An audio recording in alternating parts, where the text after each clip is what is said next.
In this video, I want to have a look at the gradient. So the gradient of a line or an interval tells us about how steep it is.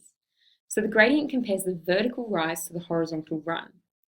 If we look at these two diagrams, positive gradient is when a line or an interval moves up to the right, and a negative gradient is when it moves up to the left. So we can tell whether it's going to be positive or negative just by looking at it.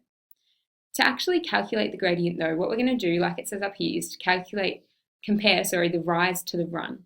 So that means when you're moving from one point to another, we're comparing how far up we had to move to how far across we had to move.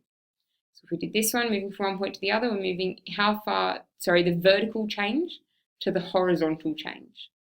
So to find those distances, it's rise over run, or the more mathematical way of figuring it out is if we had 2 points. So if this was x1, y1, and this was x2, y2, then our gradient can be calculated, so little m for gradient, by going y2 minus y1, that finds this distance here, and then x2 minus x1, which finds that horizontal distance there.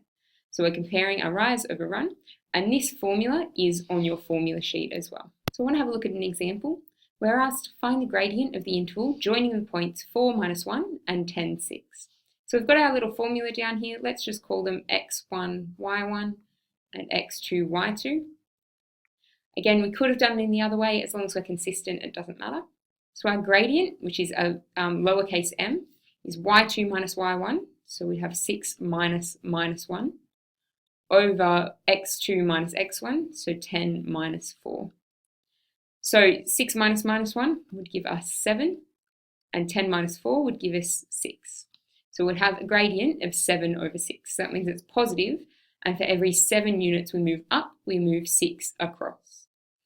We could rewrite that as 1 and 1/6, but usually improper fractions are a little bit nicer to work with if we're then going to use it in a calculation later. So we'll leave it as that for now. Now, when we're talking about the gradient of lines, that pulls in parallel and perpendicular lines. So to know whether two lines are parallel, we need to find the gradient of both of them. If their gradient is equal, that means they're parallel because they're both sloping in the same direction. So if we had two lines, L1 and L2, with gradients M1 and M2, then they're parallel if M1 equals M2. So that's just a fancy way of saying if their gradients are equal, they're parallel. For perpendicular lines meet at right angles. So we need their gradients to have this rule here. So again, if we've got two gradients M1 and M2 of those lines, if we multiply the gradients together and get an answer of -1, then that means that they're perpendicular. The other way we can write it, this form of the sort of equation, the formula, helps us if we know the gradient of one of the lines and we're trying to find the gradient of a perpendicular line. So we can have that M1 is equal to -1 over M2. In our second example for this video, we've been given the coordinates of 4 points and told that they form a quadrilateral. Part A of the question asks us to prove that the side AB is parallel to the side CD. So we're going to have to find the gradients of each of those sides. So we're going to find the gradient of AB, which will be y2 minus y1, so 7 minus 3, over x2 minus x1, so we'll have -1 minus 6.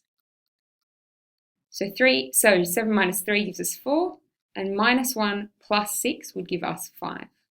So now we're going to find the gradient of CD, so it's going to be -7 minus 3, over 2 minus 7. So that will give us -7 plus 3 would give us -4 over -5, which is just the same as 4 over 5. So because they're equal, we can then write, therefore, AB is parallel to CD. So that's part A. Part B, to prove that two things are perpendicular, they need to follow that rule of the first gradient times the second gradient is equal to -1. So we already know that the gradient of AB is 4 over 5 because we just found that in part A. Now we need to find the gradient of BC. So the gradient of BC would be -3 minus 7 over 7 minus 1. Which is going to give us -10 over 8, which can simplify to -5 over 4. So to show that they're parallel, we're going to go m of AB times the gradient of BC, which is equal to 4 over 5 times minus 5 over 4, which would give us minus 1. So therefore, AB is perpendicular to BC. Okay, our next little term that we need to know is collinear points. So points are collinear if they lie on the same line. So these three here, because they lie on the same straight line, they're collinear. But these three, because it's not that same straight line joining all three of them, they're not collinear. So to prove that 3 points are collinear, we need to find the gradient of each interval and show that it's equal. So these two intervals here, between those 2 points and these ones, they have the same gradient, whereas these ones don't. So that's why that's not collinear and this one is. So let's have a look at an example. So we want to prove that these 3 points are collinear. So let's find the gradient of these two first. So we'll find our first gradient would be minus 5 minus 3 over minus 2 minus 2, which would give us minus 8 over minus 4, which would just simplify to 2. Our second gradient, we're going to find, it doesn't matter which other pair of points you pick. Let's do this one for now, but we could pair this point up with that same first point as well, and that would still work. But if we do this one, we're going to have minus 1 minus minus 5 over 0 minus minus 2. So that's going to give us minus 1 plus 5 would give us 4 over 2, which is equal to 2. So therefore, collinear, because they have the same gradient. The last thing that we need to know about gradient is what's called the angle of inclination. So the angle of inclination of a line is the angle that the line makes with the positive x-axis. So if we look at our number plane here, we've got this blue line. The angle of inclination of that line would be this angle in here.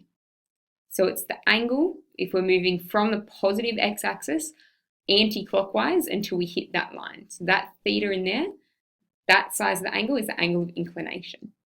Now, if we drew a right-angled triangle in here, we could figure out what that angle is by finding the distance between this point and here, and we could call that our run, and by finding the distance between this point and this point up here, and that could be our rise. So then we could use, because we've got a right-angled triangle there, we could use trig, and we could, because we've got the opposite side to that angle and the adjacent side, that would be tan.